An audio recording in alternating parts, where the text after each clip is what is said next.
Hey, my friends, we will be right back to the show. But I have a question for you. Are you struggling with the impact of childhood trauma? Well, know that you're not alone.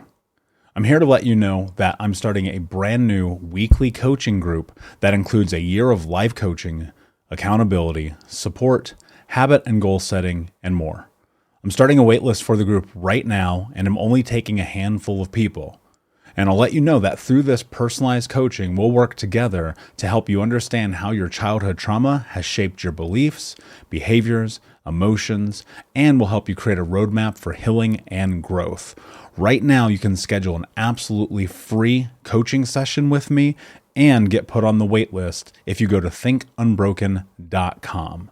My friends, it's your time to turn your trauma into triumph, breakdowns into breakthroughs, and become the hero of your own story. And I'm here to support you in doing that. Just go to thinkunbroken.com to register for a free coaching call with me and to get put on the wait list for the brand new weekly coaching program. We'll be right back to the show. But before we do, I want to tell you about today's sponsor, factormeals.com, where if you go to factormeals.com/unbroken50 and use the code unbroken50, you can get 50% off your first order. That's factormeals.com/unbroken50. If you're like me and you are a person who is busy trying to create a life, heal, work on their health, wealth, and relationships, and not to mention deal with the day-to-days of normal life, you do not have time to be going to the grocery store and trying to figure out what you're going to cook every single day of the week. In fact, one time I did the math and I realized I was spending over 15 hours a week at the grocery store and cooking.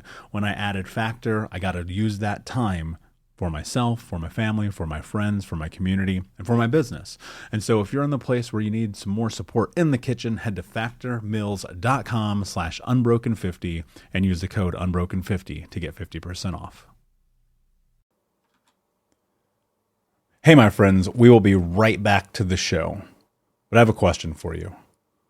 Are you struggling with the impact of childhood trauma? Well, know that you're not alone. I'm here to let you know that I'm starting a brand new weekly coaching group that includes a year of life coaching, accountability, support, habit and goal setting, and more. I'm starting a waitlist for the group right now, and I'm only taking a handful of people. And I'll let you know that through this personalized coaching, we'll work together to help you understand how your childhood trauma has shaped your beliefs, behaviors, emotions, and will help you create a roadmap for healing and growth. Right now, you can schedule an absolutely free coaching session with me and get put on the wait list if you go to thinkunbroken.com. My friends, it's your time to turn your trauma into triumph, breakdowns into breakthroughs, and become the hero of your own story. And I'm here to support you in doing that. Just go to thinkunbroken.com to register for a free coaching call with me and to get put on the wait list for the brand new weekly coaching program. Hey, my friends, we will be right back to the show. But I have a question for you. Are you struggling with the impact of childhood trauma? Well, know that you're not alone. I'm here to let you know that I'm starting a brand new weekly coaching group that includes a year of life coaching, accountability, support, habit and goal setting, and more. I'm starting a waitlist for the group right now, and I'm only taking a handful of people. And I'll let you know that through this personalized coaching, we'll work together to help you understand how your childhood trauma has shaped your beliefs, behaviors, emotions, and will help you create a roadmap for healing and growth. Right now, you can schedule an absolutely free coaching session with me and get put on the wait list if you go to thinkunbroken.com. My friends, it's your time to turn your trauma into triumph, breakdowns into breakthroughs, and become the hero of your own story. And I'm here to support you in doing that. Just go to thinkunbroken.com to register for a free coaching call with me and to get put on the wait list for the brand new weekly coaching program. You're listening to the Think Unbroken podcast, and I'm your host, Michael Unbroken. I'm an author, speaker, coach, and advocate for adult survivors of childhood trauma and abuse. In this podcast, you will learn how to transform your trauma into triumph, turn breakdowns into breakthroughs, and go from victim to being the hero of your own story. You can learn more at thinkunbrokenpodcast.com. And of course, check us out on Apple Podcasts and Spotify at Think Unbroken Podcast.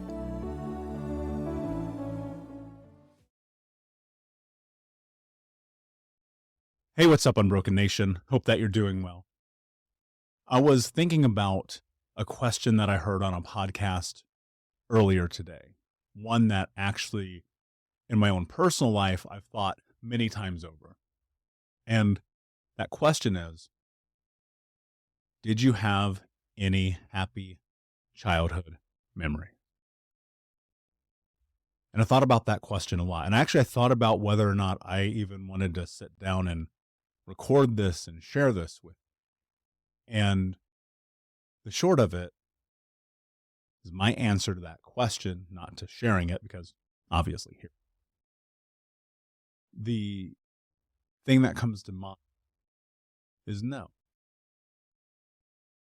There are no happy childhood memories that I have. There are these moments in which these small incremental like solitary moments of joy would happen, and then they would immediately be stripped away. I'll give you an example. As a child, the thing that I always enjoyed the most were on these rare, occasional Saturday mornings in which my mother would go and turn on the old RCA record player. And this thing was gigantic. I mean, it's like 5 feet wide. It's heavy and wooden, and it weighs 2 million pounds, right? Especially if you're a child. And we would clean the house as she played records. And those records would be things like Queen and Fleetwood Mac, Sugar Hill Gang, Run DMC, Michael Jackson, Journey, and she would play these records. And that's where my love for music today comes from. And in this 90 minutes to 2 hours on these Saturdays, if we were lucky enough, things felt a bit normal. But that's it. Because there was always something around the corner. Some kind of pain, some kind of hurt, some kind of torment. Watching her fall down the stairs drunk, crash the car on pills, hit us, hurt us, abuse us. And then when my stepfather came into the picture, those moments entirely disappeared. Because if things in the house weren't perfect, there was punishment. There was some kind of torture, some kind of hurt that was surely coming. That was not always physical, while the majority of times it was. Sometimes it was very mental.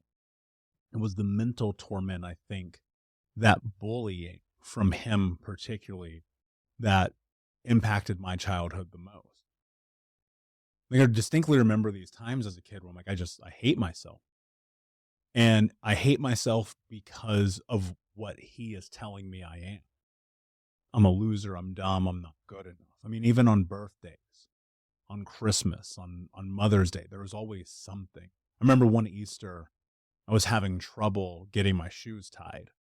And I tried to explain to him, I said, I can't figure it out. I don't know, there was really thin nylon waxy shoestrings. And it was probably the first pair of those I had ever had. And because I couldn't get it tied, he beat it. And I remember being but it's Easter. This is the Lord's Day or what, right? And as childhood continued to go, I would sit and I would think about these moments that were supposed to be filled with joy and happiness, connection, companionship, family, love. And it was we would get these microseconds of that, but they were always solid. If we are on a lucky day, I remember these moments of my mom being sober, and that sobriety was in alcohol or pills, whatever it may be. I remember these moments, and in her sobriety, she was kind of there.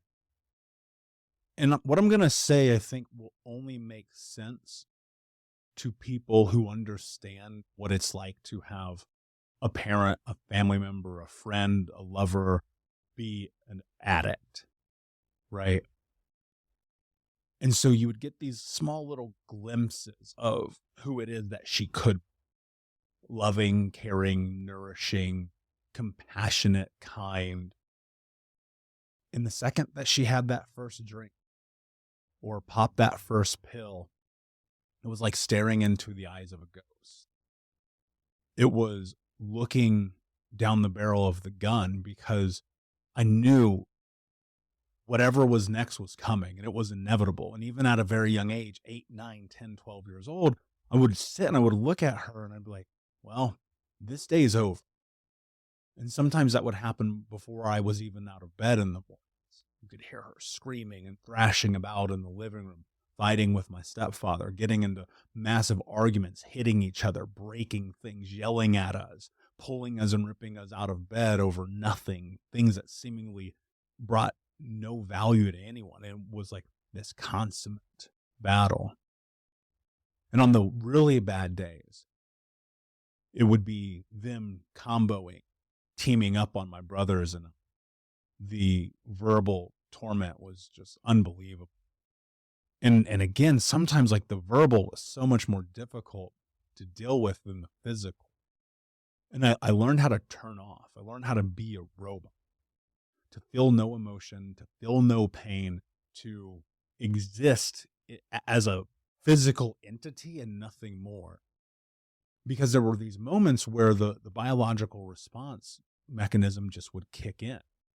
We'd be in the car. My mother would be intoxicated and she would say, I'm going to drive this car off this bridge and kill all of us right now. Or she would do something insane, like, and what I mean by insane is literal. She would do something insane, like go and turn the oven all the way on, put food in there, go drink a fifth of alcohol. And we're like 7, 8, 9 years old, and then pass out on the couch, set the kitchen on fire. I probably have used a fire extinguisher like 30 times a month, and that is no exaggeration. And when my stepfather would come in and he would get integrated in this, he would be navigating her and the violence that they had between each other, both verbal and physical. And then he would lash out on us. And you have to imagine this guy, my size, right? 6'4", 220, 250, whatever size he was, just a gigantic human to a 7-year-old boy. And he would punch us and slam us into walls, lock us in closets. He used to do this thing where he'd flick me in the head all the time. And it was torture. Like it was literal torture. To me, there's a scene, if you've ever seen Zero Dark 30. It's a really insane movie about the hunt for bin Laden that kind of starts in Guantanamo Bay, torturing this guy. And they lock him into a box. And he has a mental breakdown in the box where they're asking what day of the week is the next attack. He's just rattling off days like Monday, Tuesday, Friday, Saturday. He's just going back and forth like, until he just cracks. And I remember watching that movie and I was like, oh, that feels like my entire childhood, just cracking constantly. This torturous experience. And then once they were out of my life, my mother going on her path into deep rehab, which eventually, unfortunately, did not work. My stepfather and her getting a divorce, him disappearing, going wherever it was that he went. My grandmother adopting me at 12. Well, and I've said this before, a lot of people will say, well, that was a godsend. That was this incredible experience. And in some light it was, right? Because I had a roof over my head. I wasn't in imminent danger every single moment of every day. But my grandmother was also violent, mentally, emotionally, physically. She was incredibly racist. Like, this is one of, if not the hardest things that I had to navigate as a child was, here on this one hand, you have this person who supposedly loves you and here to take care of you and help you escape from the chaos that was your parents. And here on the other hand, being biracial, she's incredibly racist. Like, and in fact, we could not even have, I'm not even joking when I say this, my grandma would not allow my black friends to come in my house when I was in high school. And one time I did, my friend who, I won't say his name, but he comes over and he's in the house. She goes, Michael, get in the kitchen right now. And she says, you need to tell that nigger to leave our house. And I was like, what the is happening right now? And that moment, I was probably 15, cemented the end of the relationship I had with him.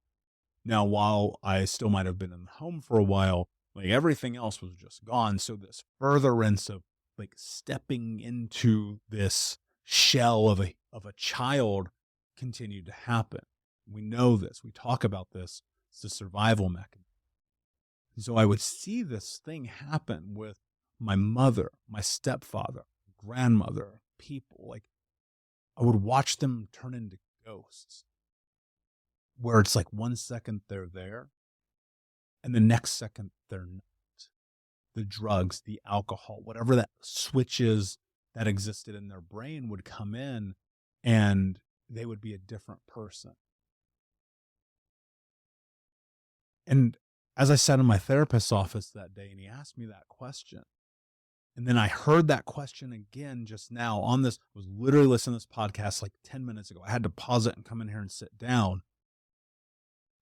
I realized that there are some of us who do not have any happy childhood memories, who suffered greatly, who went through bullying, alcoholism, and drug abuse in the family, who had family members arrested, who were hurt physically, mentally, emotionally, spiritually, religiously, sexually, right? And I categorize myself in all of those things. Some of us do not have any recollection of anything that was normative or peaceful or loving or kind or compassionate. And I include myself in that. And as I look at my life today, there's this weird reckoning that I've had. And what that looks like and what that feels like is it's actually really more of reconciliation of sitting in this and be like, yo, that happened, but I can't change it.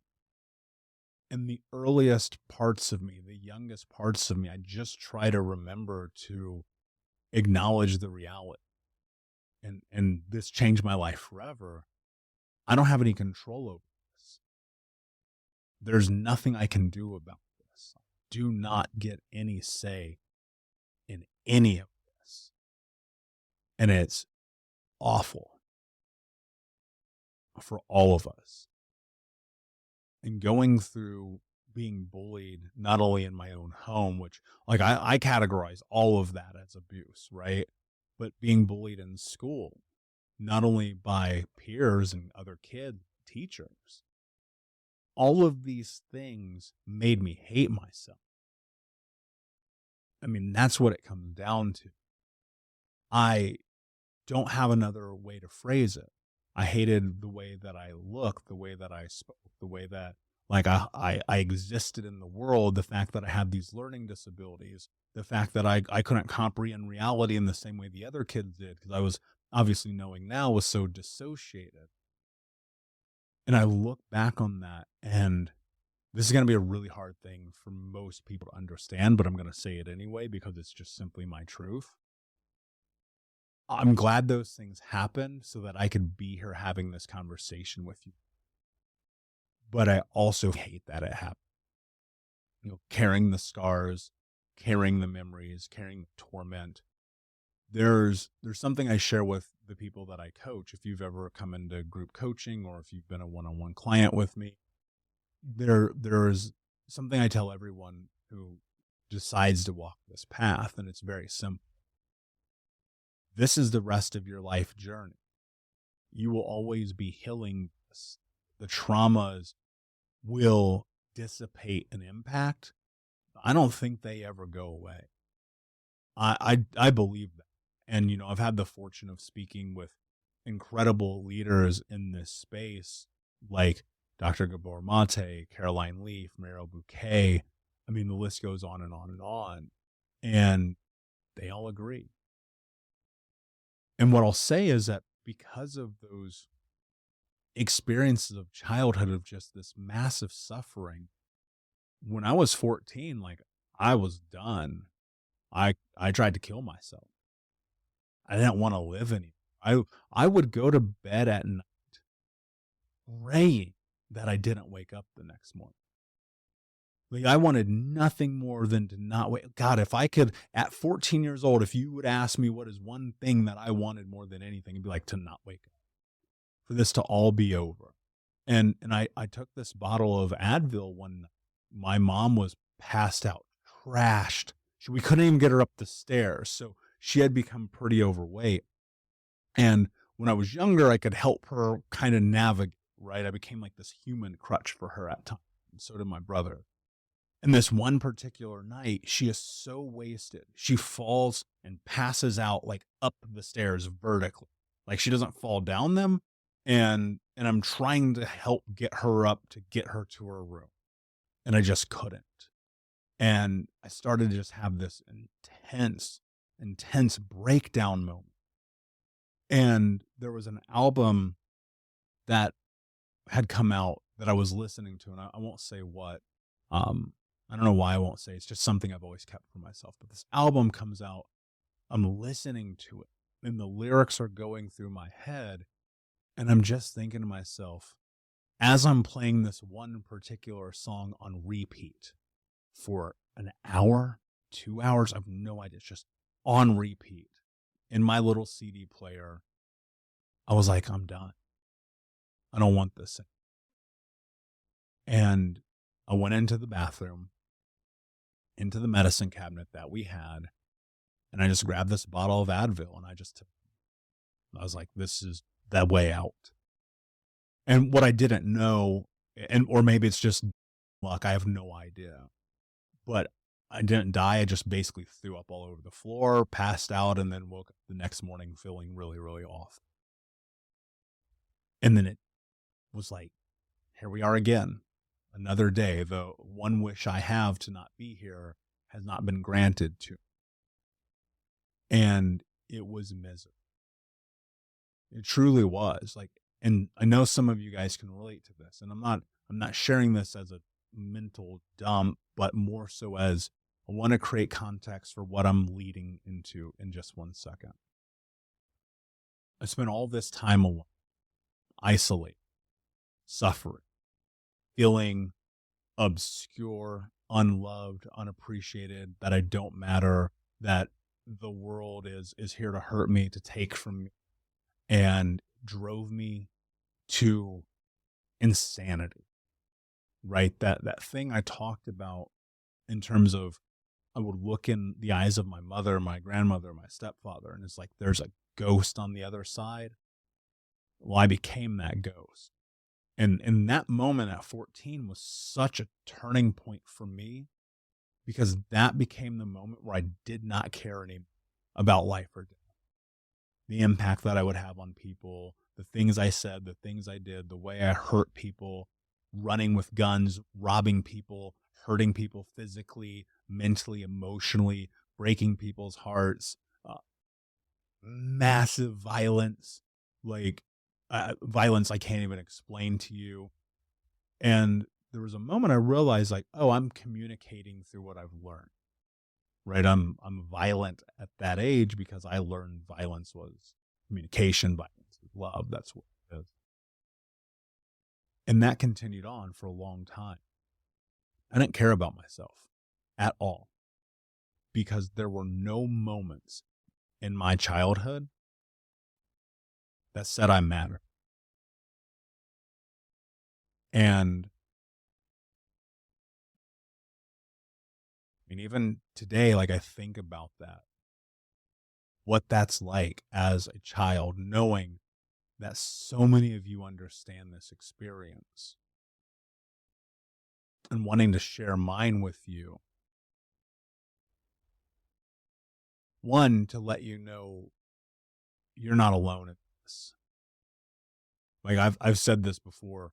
My DMs are always here for you. I mean, I will say this: I cannot always give everyone my full time, and more often than not, it's in your best interest to join one of the coaching programs so we can really connect.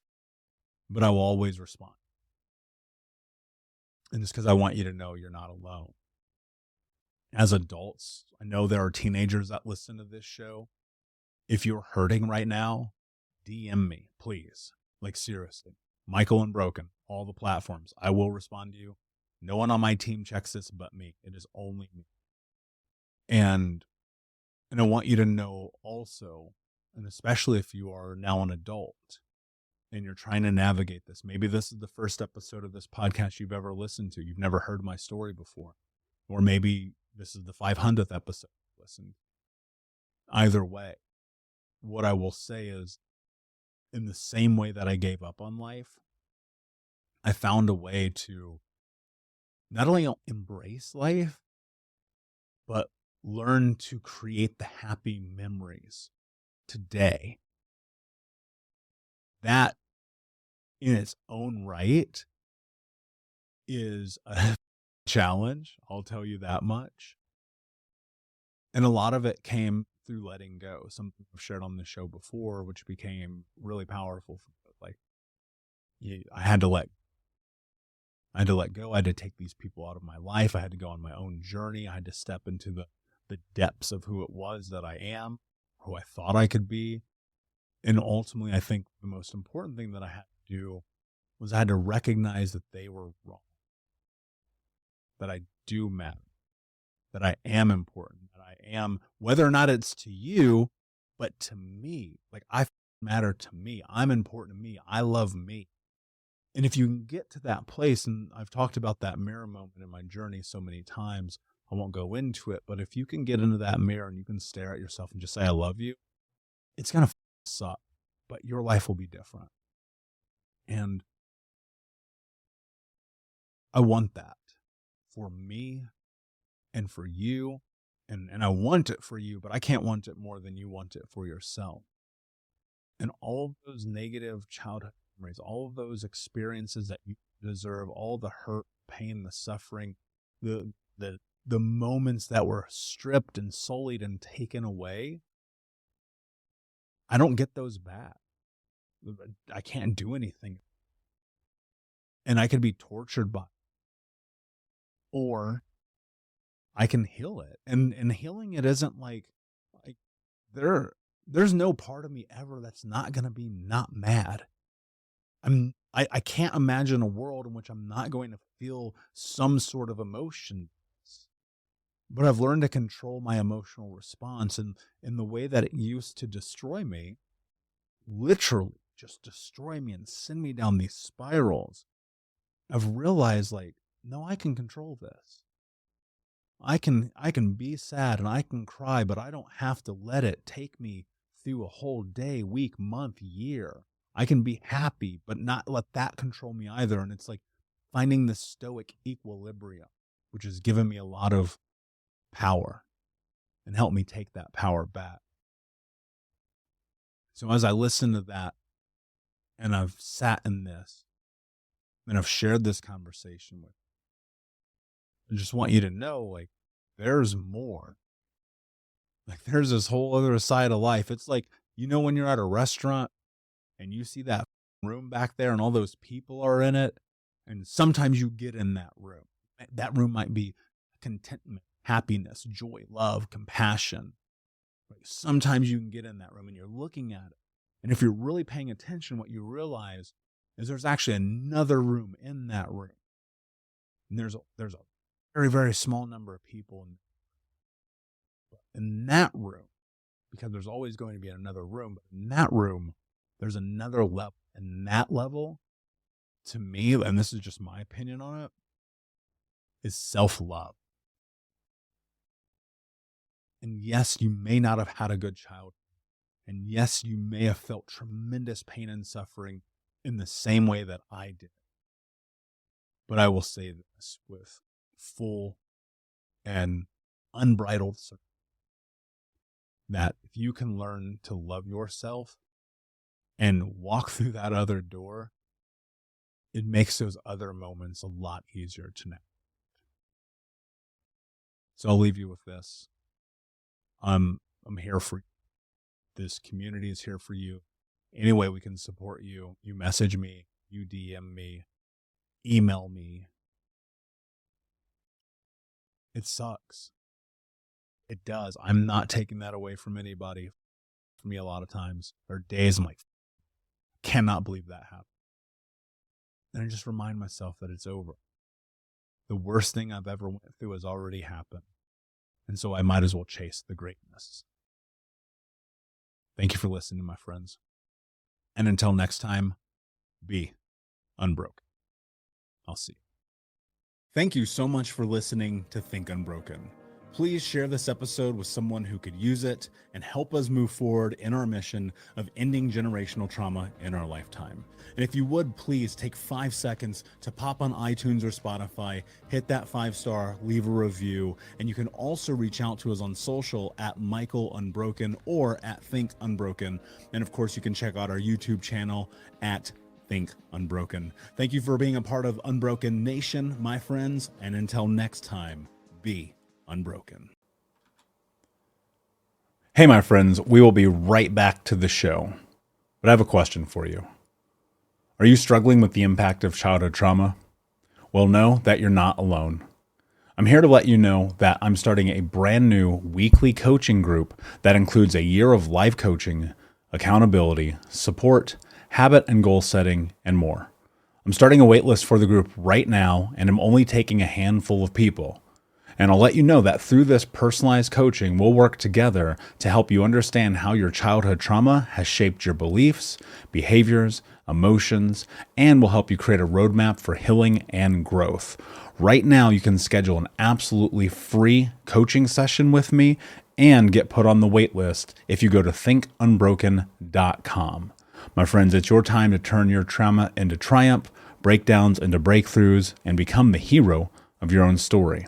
And I'm here to support you in doing that. Just go to thinkunbroken.com to register for a free coaching call with me and to get put on the wait list for the brand new weekly coaching program.